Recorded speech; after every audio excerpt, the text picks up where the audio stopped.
Okay, so here we are again, Reclaiming Vatican II by Father Blake Britton.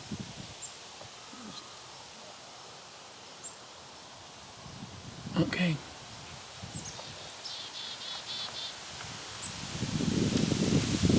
On page 7, it is wholly inadequate to interpret events in the life of the Church through a secular society's political categories. The Church intersects constantly with our daily social and political realities, but we must remember that it is a divine institution and must be understood in a spiritual way. To strictly cipher church actions as nothing more than a skirmish between liberal and conservative groups will always prove insufficient and lopsided.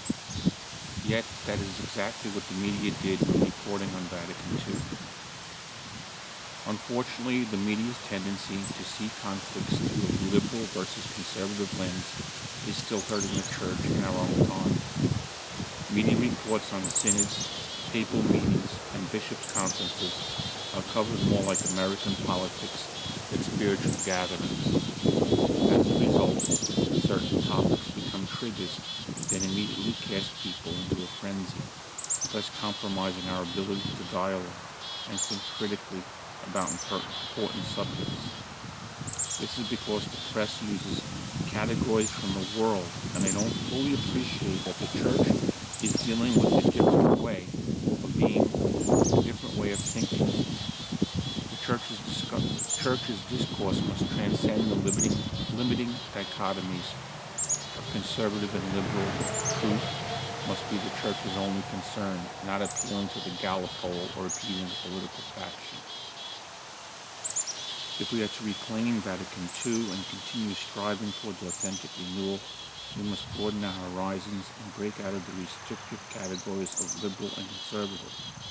A layperson who likes the Mass in Latin is not a conservative Catholic, any more than a layperson who likes On Eagle's Wings is a liberal Catholic.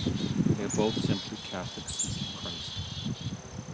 We must presume the goodness of the other, even if that goodness is misguided or confused. Doing so affords us the patience necessary for true dialogue. People are so opposed on this. Is true dialogue possible? I guess it begins with the individual.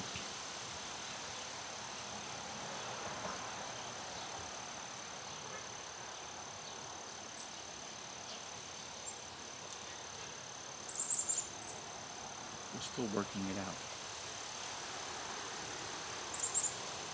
We're still not where we should be. In regards to Vatican II. What do you think about this? Presuming the good of the other.